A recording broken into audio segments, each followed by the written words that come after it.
The debate over deporting foreign criminals is tearing opinions apart across Britain. Should those who break the law be sent back to where they came from, no exceptions? Or is it an unfair, inhumane response that ignores the complexities of immigration? Tensions are running high in this heated showdown as passionate voices go head-to-head on this explosive issue. Is it common sense or cruelty? Watch as tempers flare, accusations fly, and the arguments get more intense than ever. In today's video, we will watch and react, but first, hit the like button and subscribe to the channel for more. Have a watch. Number one, we elect a government, British governments, to look after British people. So actually, the welfare of British people is more important to me than the welfare of people overseas, because that's who we elect our governments to protect. I think that the problem with a case-by-case situation we have now is it encourages endless appeals, and it goes on and on. The longer somebody stays, they may get a girlfriend, they may have a baby. It makes it complicated. I do think that it's a privilege to come to the UK. It's a privilege to be welcomed here and to make a life here. And if you commit a crime, I think that you've violated that great privilege you've been given. So I think the default should be, I think there should be allowed appeals, but I think the default should be if you commit a crime of a certain level above, a violent crime, for example, drug dealing would be another one, I don't know what the list would be, that, yeah, you should be deported. The problem comes when some countries don't want to take criminals back, and other people, the human rights... Sorry.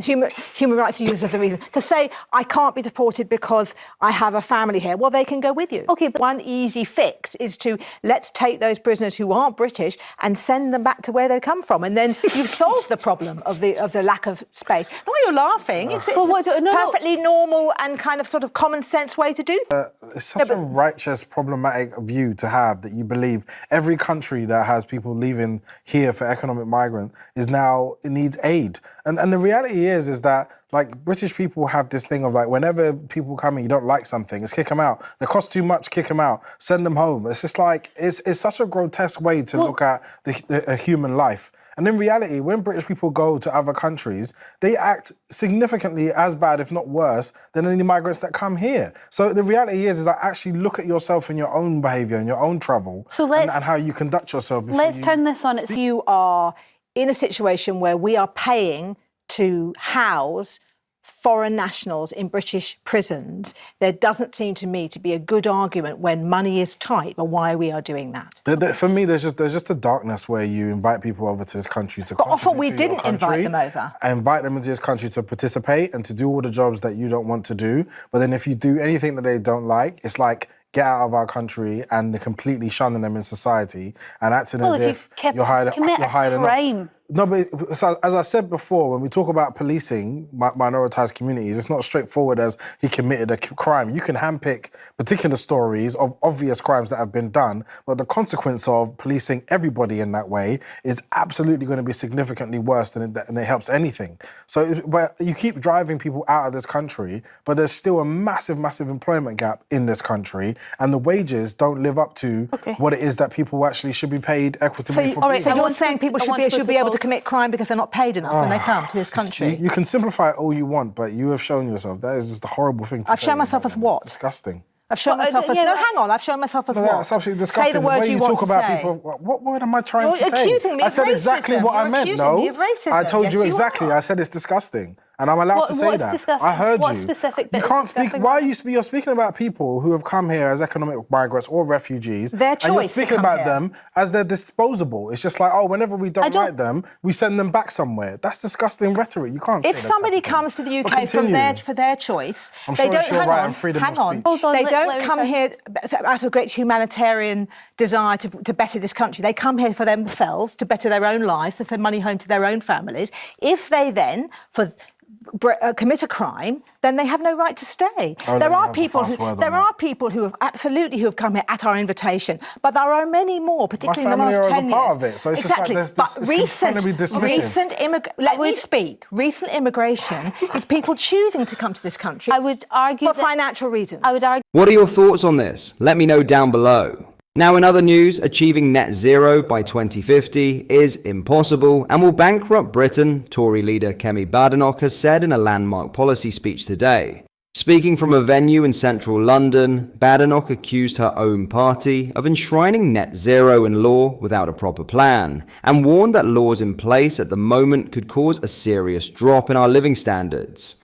She labelled the net zero target itself fiction, and warned that amid soaring energy bills messing with cheap abundant energy was fantasy politics built on nothing, promising the earth and costing it too.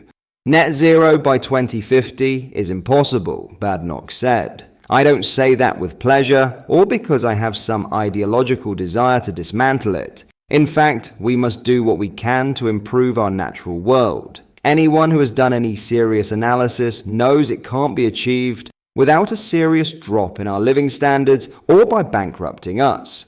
And responsible leaders don't indulge in fictions which are going to make families poorer, or mortgage their children's future, particularly without the rest of the world doing the same, making our country less safe, less secure, and less resilient.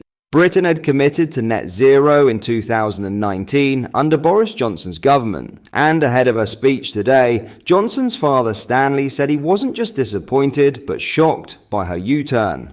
I think Kemi Badenoch has taken the whole world by surprise. I think she's taken the Conservative Party by surprise, he said. This is deep down ingrained that the UK has been leading the world on this case. I'm not just disappointed, I am shocked. I'm absolutely shocked because it just throws out of the pram decades of commitment by the Conservative Party and indeed by the UK to a climate change effort. Alongside her speech, the Conservative leader launched a full-scale party policy review, with each member of the shadow cabinet responsible for a review of their policy areas, with instructions to rewrite the rules of the game and consider every aspect of what the state does and why it does it. Shadow Energy Secretary Claire Coutinho would be looking at all areas of energy policy, she added. We need to be honest with the public who think that Labour have a plausible plan, Badenoch said. They do not. We have to do better than this, and that's why today, as part of our policy renewal, we are going to do something that Labour failed to do when in opposition, and explains why they are floundering so badly now. The plans for net zero by 2050 are impossible. We have to do better than this. We are going to do something that Labour failed to do in 14 years of opposition. We're going to deal with the reality, confront the real problems, answer the real questions, and be ready with a plan. What are your thoughts on what we discussed in today's video? Let me know down in the comment section below. If you've not yet already, make sure you do drop a like on this video and subscribe to the channel for more British content. Thank you, take care, goodbye.